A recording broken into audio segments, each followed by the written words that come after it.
Padmabhushan Dr. Vijay Bhatkar is truly the pride of India. In the 80s, when India was seeking technology from the West to build a supercomputer, all the countries, particularly USA, flatly refused to cooperate. It was then that this young scientist from Maharashtra came forward and picked up the gauntlet of building a supercomputer for India. Thus, he created PARAM 10,000, India's first supercomputer. Since then, India has not looked back in the information technology field. Dr. Vijay Bhatkar is presently the Chancellor of Nalanda University and also the founder chairman of India International Multiversity. He is a saintly scientist from whom the society can imbibe a lot.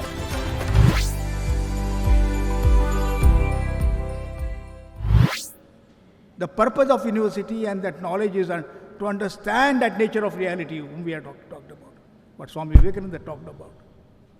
That is the purpose.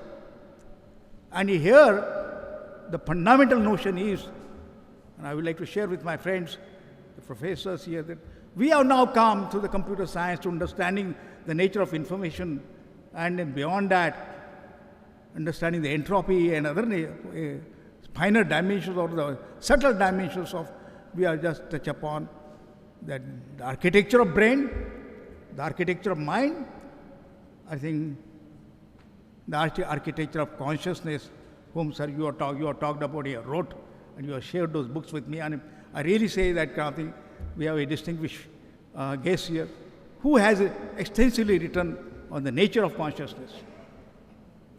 If we have to understand, and we also talked here that, we also talked about this one, that the next frontiers we must open up is the consciousness dimension. It is difficult, but this is the dimension which our rishis had opened up. The very beginning, the very first question was the question of who am I? Why do I get this kind of thing? What is the nature of life itself, the prana itself? And those questions were opened up, and I'm happy that in this Dhaneshwar Hall, in MIT Peace University and all the cluster of universities here, we are opening up those topics. So we should be really proud. We should write that we are trying to know, trying to explore. Like Swami Vivekananda explored means brought before that nature of consciousness, which is experiential knowledge. What you call it, jnana, vidyan. That vidyan is another special meaning in chapter 7 of Bhagavad Gita, is that knowledge of that is experiential knowledge, not just knowledge of one another meaning, different meaning is that you have to experience it within yourself. And that is the highest knowledge. That is the high knowledge kind of thing. There may be other layers of knowledge which to come. So I think I'm very happy that we are once again beginning that quest, that journey. And we must proudly tell our students and teachers, here I am trying to understand that highest knowledge. What is that highest knowledge? That highest knowledge is at the physical level, maybe the quantum physics. That may be the quantum physics today. And we are understanding the nature of quantum world, the quantum frontiers today. It's very difficult.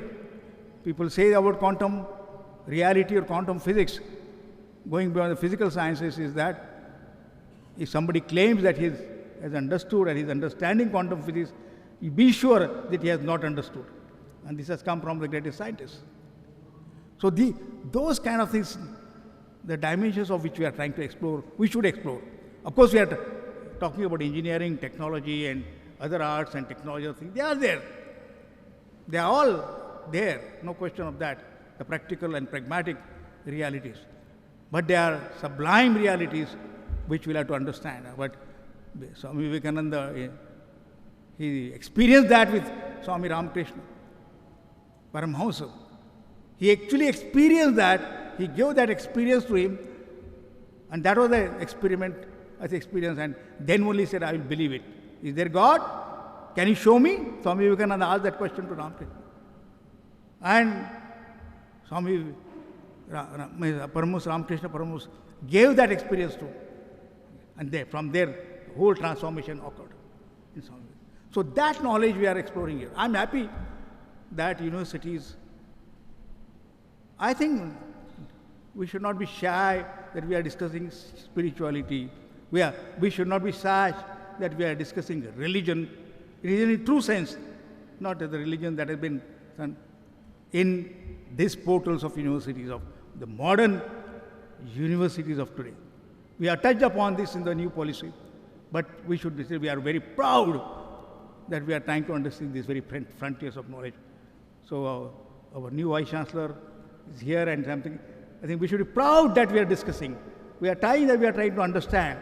And this series, I think the purpose of this series, the Endowment lecture series, is really that, and from different dimensions we are trying to understand. I think I have taken more time, but I will say that one of the things we are celebrating this, the spiritual journey that we had, which we had gone to Badrinath. How did it happen? After 12 years, before 12 years, a sankalpa was made. We had gone to Badrinath with the led by Professor Vishwanath Karad. We went there and we saw, I think, the experiences there, the Bhim pool, and then there was a dilapidated Saraswati Mandir, which we entered with one pujari there, and we saw a dilapidated mandir for